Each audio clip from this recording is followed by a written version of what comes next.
Hello friends, Moumita's কিচেনে তোমাদের সবাইকে স্বাগত। বন্ধুরা, আজকে ঢ্যাঁড়সের একটি রেসিপি তোমাদের সাথে শেয়ার করব। রেসিপিটা খেতে বেশ টেস্টি হয়।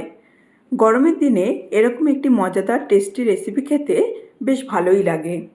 রোজকার দিনের ভাজা কিংবা চচ্চড়ি রেসিপি না খেয়ে তোমরা এইভাবে একবার ঢ্যাঁড়সের রেসিপিটি ট্রাই করে দেখতে পারো। তো চলো বন্ধুরা, এখন রেসিপিটা আরম্ভ করি। ঢ্যাঁড়সের রেসিপিটি বানানোর জন্য এখানে ছোট বড় আকারের 200 গ্রাম পরিমাণ ঢ্যাঁড়স নিয়ে নিয়েছি। খুব ভালো করে জল দিয়ে ধুয়ে নিয়েছি। কাটার আগে ঢ্যাঁড়সগুলো একটু শুকনো করে নিয়ে তারপরে কেটে নেব। ঢ্যাঁড়সের গায়ে যদি বেশি জল থাকে তাহলে ঢ্যাঁড়স থেকে বেশি লোদ লোদ বা হরহরে ভাবটা বেরোতে থাকে, কিন্তু শুকনো করে নিলে পিচ্ছিল ভাবটা একটু কম বের হয়। ছোটো ঢ্যাঁড়সগুলো আস্তে আস্তে রেখে মুখটা একটু চিড়ে নিয়েছি, আর বড় ঢ্যাঁড়সগুলো অর্ধেক করে কেটে নিয়েছি। এইভাবে সব ঢ্যাঁড়সগুলো সমান আকার করে কেটে নিয়েছি। গ্যাস ওভেন জ্বালিয়ে কড়াই বসিয়ে দিয়েছি। এখন কড়াইতে দিয়ে দেবো 3 টেবিল চামচ পরিমাণ সর্ষের তেল। মিডিয়াম ফ্লেমে তেলটা একটু গরম হলে এরপরেতে দিয়ে দেবো 1/2 চামচ পরিমাণ কালো জিরা আর একটা শুকনো লঙ্কা ফোড়ন। মিডিয়াম ফ্লেমে ফোড়নটা একটু বেশ ভালোভাবে ভাজা হলে, বেশ সুন্দর একটা গন্ধ বেরোলে আর লঙ্কার কালারটা চেঞ্জ হয়ে গেলে বোঝা যাবে ফোড়নটা ভালোভাবে ভাজা হয়েছে। এরপরেতে দিয়ে দেবো কেটে রাখা ঢ্যাঁড়সগুলো। মিডিয়াম ফ্লেমে এখন ঢ্যাঁড়সগুলো খুব ভালোভাবে একটু ভেজে নিতে হবে। ঢ্যাঁড়স ভালোভাবে ভাজা হলে তার থেকে হরহরে বা পিচ্ছিল ভাবটা একদমই চলে যায়। বন্ধুরা, পরিবারে অনেক মানুষই আলু খাওয়া একদমই পছন্দ করেন না।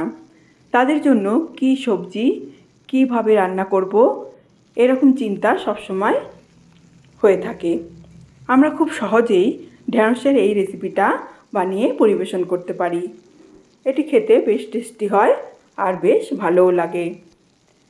এতে দিয়ে দিলাম 1/4 চামচ পরিমাণ হলুদ গুঁড়ো আর 1/4 চামচ পরিমাণ নুন। নুন হলুদটা দিয়ে এখন ঢ্যাঁড়সটা ভালোভাবে ভেজে নিতে হবে।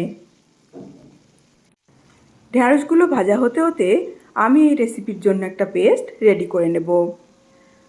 এই সময় গ্যাসের ফ্লেম একদম কম করে দিতে হবে। পেস্ট বানানোর জন্য নিয়ে নিয়েছি একটা মিক্সার জার।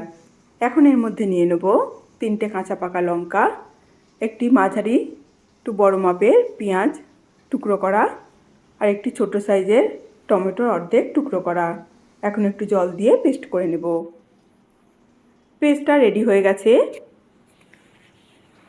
ঢ্যাঁড়সগুলো হালকা লাল করে ভাজা হয়ে গেছে। এখন এতে দিয়ে দেবো করে রাখা পেস্টটা। বন্ধুরা, ঢ্যাঁড়সের এই রেসিপিটি ভাত, রুটি, পরোটা সব কিছুর সাথেই খুব ভালোভাবে পরিবেশন করা যায়, আর এটি খুব সহজে এবং তাড়াতাড়ি তৈরি করে ফেলা যায়। এখন এর মধ্যে দিয়ে দেবো 1/4 চামচ পরিমাণ নুন আর 1/4 চামচ পরিমাণ হলুদ গুঁড়ো। নুন আর হলুদ গুঁড়োটা দিয়ে মিডিয়াম টু হাই ফ্লেমে এখন খুব ভালোভাবে কষিয়ে নিতে হবে। মশলার সাথে ঢ্যাঁড়সটা খুব ভালো করে কষিয়ে নিতে হবে যতক্ষণ না জল জল ভাবটা চলে যায়। খুব ভালোভাবে কষানো হয়ে গেলে এতে দিয়ে দেবো টক দই। এখানে নিয়ে নিয়েছি 2 চামচ পরিমাণ টক দই। দইটা খুব ভালোভাবে ফেটিয়ে নিতে হবে। মশলার সাথে ঢ্যাঁড়সটা খুব ভালোভাবে কষানো হয়ে গেছে। দেখো, রস রস ভাবটা একদম চলে গিয়ে শুকনো হয়ে গেছে। এখন এতে দিয়ে দেবো ফেটিয়ে রাখা টক দইটা। টক দই দেওয়ার সময় গ্যাসের ফ্লেম একদম স্লো করে দিতে হবে, না হলে টক দইটা ফেটে যেতে পারে। টক দইটা এখন রেসিপির সঙ্গে খুব ভালোভাবে মিশিয়ে আবার একটু ভালোভাবে কষিয়ে নিতে হবে। তো বন্ধুরা, আমার এই ঢ্যাঁড়সের রেসিপিটি তোমাদের যদি ভালো লেগে থাকে তাহলে অবশ্যই লাইক, শেয়ার, কমেন্ট ও সাবস্ক্রাইব করে দেওয়ার অনুরোধ থাকলো। খুব ভালোভাবে দইয়ের সাথেও কষিয়ে নিতে হবে। এই সময় গ্যাসের ফ্লেম মিডিয়ামই রাখতে হবে। দই দিয়েও খুব ভালোভাবে কষানো হয়ে গেছে। এখন এতে দিয়ে দিলাম দইয়ের বাটিটা ধুয়েই 1/2 বাটি পরিমাণ জল। এই রেসিপিতে একদমই বেশি জল দেওয়ার দরকার নেই, অল্প একটু জল দিলাম যাতে মশলার ফ্লেভারটা ঢ্যাঁড়সের মধ্যে ভালোভাবে ঢুকতে পারে। গ্যাসের ফ্লেম হাই করে দিয়েছি, রেসিপিতে ফুট ধরে গেছে। এখন রেসিপিটা 5 মিনিটের জন্য চাপা দিয়ে দেব, আর এই সময় গ্যাসের ফ্লেম একদম স্লো করে দিতে হবে। 5 মিনিট পরে চাপা খুলে দেখে নেব রেসিপিটি রেডি হলো নাকি। রেসিপিটি প্রায় রেডি হয়ে গেছে। এখন একটু ভালোভাবে নাড়াচাড়া করে দেব।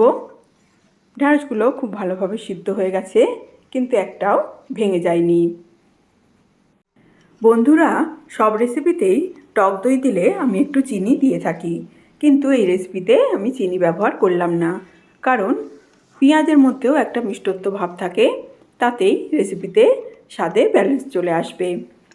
তো বন্ধুরা, তোমরা অবশ্যই একবার রেসিপিটি ট্রাই করো, ভালো লাগলে কমেন্ট করে জানিও। আজ তাহলে এখানেই শেষ করলাম, গ্যাসের ফ্লেম বন্ধ করে দিলাম। আজ আসি, নমস্কার।